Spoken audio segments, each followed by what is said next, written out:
ጸልዩልኝ። እኔ የኢትዮጵያ ሕዝብ አንድ የሚማጸነው አንድ ለኢትዮጵያ ሕዝብ መናገር የሚፈልገው ከእግዚአብሔር በታች በእናንተ ጸሎት፣ በእናንተ እንባ፣ በእናንተ ምርቃት ነው እስከዚህ ያለሁትና አሁንም እኔም በልጄ በተደጋጋሚ ጊዜያት ተደፍሬያለሁ ያሉት በአዲስ አበባ ከተማ ነዋሪ የሆኑት የሶስት ልጆች እናት የሆኑት የ63 ዓመቷ።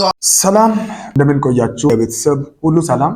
ቪዲዮውን ሼር እያደረጋችሁ አይደለም? እባካችሁ ይህንን በማድረግ ቪዲዮአችን ለብዙዎች እንዲደርስ ተባበሩን። በጣም የሚያሳዝን ዜና ከማስተር አብነት ጋር እንግዲህ ተያይዞ እየተሰማ ይገኛል። ስለ ህመሙ በስልክ ያለውን ነገር በዚህ ቪዲዮ አጋራችኋለሁ። በኢትዮጵያ አረጋውያን ላይ እየተፈጸመ ያለ እጅግ በጣም አስደንጋጭና አሳዛኝ ነገር ይህ ጉዳይ ምንድነው? በዛሬ በደንብ እንነጋገራለን። እርጉዝ ሴት ድንገት የሞት ፍርድ ብፈረድባት ምንድነው የምትሆነው? ከዚህ ወር ጀምሮ በተግባር የሚውለው እንግዲህ በኢትዮጵያ የወጣ አዲስ ህግ አለ። ይህ ህግ ምንድነው? ይህንንም እናነሳለን። ግን ቪዲዮን ላይክ አድርጋችሁ እንዲሁ ደግሞ ቤቱን ሰብስክራይብ በማድረግ እጅግ በጣም ጠቃሚ መረጃዎች በዚህ እንደተካተቱ በማመን ይህንን እንድታደርጉ እና ደግሞ ሼር እንድታደርጉ ጠይቃችኋለሁ። በቀጥታ የመጀመሪያውን ሐሳብ ስንመለከት ማስተር አብነት ከሰሞኑን እጅግ በጣም እንደታመመ ብዙ ዘገባዎችን እየሰማችሁ አላችሁ። ከዚህ ጋር ተያይዞ እኔም ለማጣራት ጥረቶችን አድርጌያለሁ። ነገር ግን እጅግ በጣም በሚያሳዝን መልኩ እሱ ራሱ የተናገረው ንግግር ነበር ያገኘሁትና በጣም የሚያሳዝን ነው። እጅግ በጣም አሳዛኝ በሆነ ሁኔታ ውስጥ አለ። ሰውነቴ እየቀነሰ መጣ። እኔ ህመሜን ለሰው ማሳየት አልፈልግም፣ ሰው እንዲያቅብኝ አልፈልግም። አንዳንድ ጊዜ ደግሞ ስጋ ያሳያል። ትልቁ ችግር እሱ ነው። ጃኬት ብትደረብም ይታያል፣ ውስጥ ያሳያልና እጅግ በጣም የምር ነው ያዘንኩት። ከምር ልቤን በጣም ነው የነካው። ልነግራቸው ከሚችለው በላይ ምናልባት ለሚዲያ ብዬ ወይም ለምታይ ነገር አይደለም። የእውነት ይህንን ቪዲዮ ሳይ በጣም ልቤ ነበር የወረደውና ታውቃላችሁ ምን ያክል ለኢትዮጵያ ትውልድ ይደርስ እንደነበረ፣ ለህፃናት ለአረጋውያን የሚያደርጋቸውን ትልልቅ ስራዎች እናውቃለን። ነገር ግን በዚህ ጊዜ በጣም ታሟል እና ከዚህ ቀደም አስታውዬ ነበር ቲክቶክ አዋርዱ ላይ ተገኝቶ አንድ ነገርን ተናግሮ ነበር። ለጤንነቴ ጸልዩልኝ ብሎ ነበርና አሁንም እየተናገረ ያለው የኢትዮጵያ ህዝብ እንድጸልይልኝ ብቻ ነው የሚፈልገው። በጣም ከብዶኛል፣ አሞኛል እያለ ነው ያለው። እንግዲህ እጅግ በጣም የኢትዮጵያ የቁርጥ ቀን ልጅ ብዙ እናቶች እንባቸው ታብሷል በዚህ ሰው ምክንያትና ማስተር አብነት እጅግ በጣም አስቸጋሪ በሆነ ሁኔታ ውስጥ ይገኛል። እንደውም አንድ ጽሁፍ አንብቤ ነበረና ስልክ ደውለውለት እንደነበረ ፋስት መረጃ ሚዲያ ጽፈው ነበር። በደወሉት ስልክ ያለው ቃል ደግሞ እጅግ በጣም ልብ የሚሰብር ነው። ጸልዩልኝ ነው እንግዲህ እምለው። ማስተር አብነት ትላንት በሶሻል ሚዲያ መታመሙን ሰምተን ደውለንለት ነበር። ማስተር አብነት ለምስኪኖች ሲል ራሱን አሳልፎ እንደሰጠ ነው የተረዳነው። ማስተር አብነት ጸልዩልኝ ነው። ኢትዮጵያ ህዝብ ደግሞ ሁሉንም የሚቻለውን ያደርጋል።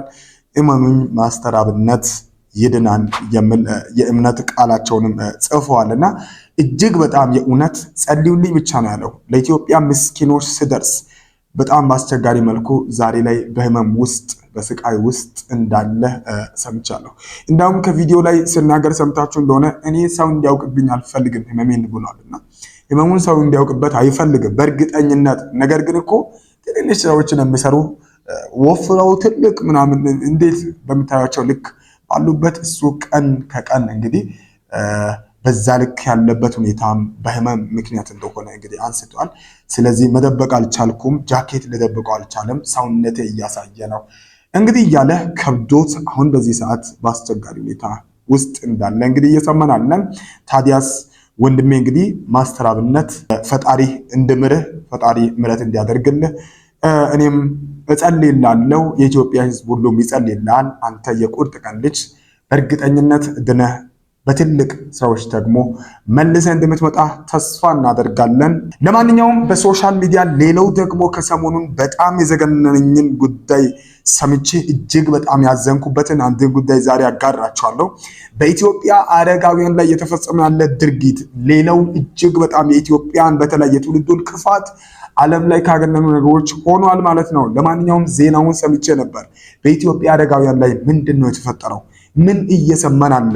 አረጋውያን እየተደፈሩ መሆኑ ተነገረ። ሪፖርተር ጋዜጣ ባጋራው መረጃ አረጋውያን በልጆቻቸው፣ በልጅ ልጆቻቸው፣ በጎረቤታቸውና የቅርብ ባሉት ሰው ይደፈራሉ። እኔም በልጄ በተደጋጋሚ ጊዜያት ተደፍሬያለሁ ያሉት በአዲስ አበባ ከተማ ነዋሪ የሆኑት የሶስት ልጆች እናት የሆኑት የ63 ዓመቷ አዛውንት ናቸው። ትልቁና በሙያ ዘርፍ የተመረቀው የመጀመሪያ ልጄ ጥቃት ሲፈጽምብኝ ቆይቷል። እንደ ጫት፣ ሲጋራ፣ መጠጥ ያሉ ሰዎች አሉበት የሚሉት እናት እሳቸው ግልጽ ሆኖ የደረሰባቸውን ጥቃት ተናገሩ እንጂ ጥቂት የማይባሉ አረጋውያን ወሲባዊ ጥቃት እየተፈጸመባቸው ለማንም እንደማይተነፍሱ ገልጸዋል። ልጃቸው እሳቸው መድፈር ሲጀምር እድሜያቸው 55 አካባቢ የነበረ ሲሆን ድርጊቱን በተደጋጋሚ ሲፈጽምባቸው ለፖሊስ አመልክተው እንዲታሰርና ከቤት እንዲወጣ እንደተደረገ፣ ነገር ግን አሁን ላይ ልጃቸው ይሙት ይኑር የሚያውቁት ነገር እንደሌለ እኚህ እናት መናገራቸውን ሪፖርተር አስነብበዋል። እጅግ በጣም አይዘገንንም? ይሄ በኢትዮጵያ ውስጥ ያለው እውነት መሆኑን ታውቁ ነበር ወይ? አረጋውያን ብዙ ዋጋ የከፈሉ እናቶች በልጆቻቸውና በልጅ ልጆቻቸው ሲደፈሩ ማየት መስማት፣ ለዚህ በቅተና ኢትዮጵያውያን ታውቃላችሁ። የኢትዮጵያ ልጆች ለዚህ በቅተዋል። ይሄ እውነት በጥናት ተመስርቶ ብቻ ሳይሆን እዚህ ጋር የምትመለከቷት ሴት ከ60 ዓመት በላይ የሆኑ እናት የተናገሩት ሐሳቡን ዋቢ አድርጎ ነው ይሄንን የተናገረው፣ ሚዲያ የተናገረው ማለት ነው፣ የጻፈው ማለት ነው። ምን ላይ ደረሰን? የእውነት ግን ከዚህ በላይ የሚዘገንን ነገር አለ ወይ? ከዚህ በላይ የሚከብድ ነገር አለ ወይ? ሀገር ከዚህ በላይ መውደቅ አለ ወይ? እኔ በጣም የገረመኝ ደግሞ ሌላው ምን እንደሆነ ታውቃላችሁ? ለዚህ መንስኤ የሆነው በተለያዩ ሱስ ውስጥ ያሉ ወጣቶች መሆናቸውን መስማቴ ደግሞ ሌላው በጣም ያስገረመኝ። ለዚህ ስራ ለዚህ አስቸጋሪ እውነት መነሻ የሆኑት በሱስ ውስጥ ያሉት ናቸው። ጥናቱ እንደሚያመለክተው በሲጋራ፣ በጫት፣ በተለያዩ ሱስ ውስጥ ያሉ እዚህ ጋር የተናገሩት እናትም ያሉት እንደዛ ነው። ልጃቸው በዚህ ሱስ ውስጥ እንደነበረና ከዛ ደግሞ ከ55 ዓመታቸው ጀምሮ ተደጋጋሚ በልጃቸው ይደርስ እንደነበረ ተናግረዋል። ይህ የመደፈር ጉዳይ ማለት ነው። የእውነት በቃ ግፋችን በስቷል። እኔ ምንም ልል አልችልም። ግን እንዴት ታዩታላችሁ? እንዴት ነው የምንመለከተው? ቀጥሎስ ምን ይመጣ ይሆን? እናት በልጅ እየተደፈረች አለች ማለት ነው። አያት በልጅ ልጇ እየተደፈረች አለች ማለት ነው።